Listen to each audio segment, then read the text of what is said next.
ప్రపంచ యోగా దినోత్సవం సందర్భంగా భారతీయ యోగా సంస్థాన్ ఇందిరా పార్కులో 12వ ఇంటర్నేషనల్ యోగా డే సందర్భంగా దాదాపు 200 మందికి పైగా యోగా చేశారు. వర్షానికి సైతం లెక్క చేయకుండా ఉత్సాహభరితంగా యోగా చేసి అందరినీ ఆకట్టుకున్నారు. New era college director and principal doctor Shri Bhashyam Shravan Kumar మాట్లాడుతూ, యోగా చేయడం వల్ల ఆరోగ్యంతో పాటు మానసిక ఉల్లాసంతో పాటు సమాజ అభ్యున్నతికి పాటుపడేందుకు యోగా ఎంతో దోహదం చేస్తుందని తెలిపారు. దేశవ్యాప్తంగా పాఠశాలలలో, కళాశాలలలో, విద్యా సంస్థలలో యోగాని ప్రవేశపెడితే ముందు తరానికి మార్గదర్శకులు అవుతారని, దీనివల్ల ఆరోగ్యంతో పాటు అన్ని రంగాలలో సమర్థవంతంగా పనిచేయగలుగుతారని తెలిపారు. యోగా వలన క్రమశిక్షణ అలవరుతుందని ఆయన తెలిపారు.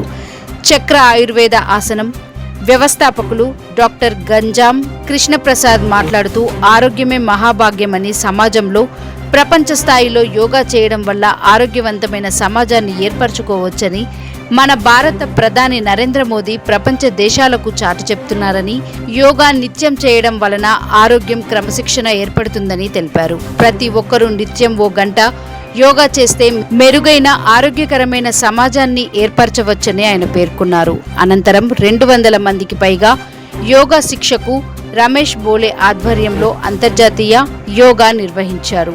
ఈ కార్యక్రమాన్ని యోగా శిక్షకులు నరేష్, అగ్నిహోత్రి, రవీందర్ రెడ్డి, శేఖర్ రెడ్డి, ఆనంద్ రెడ్డి, భీమ్రాజ్, కృష్ణబాబు తదితరులు హాజరయ్యారు.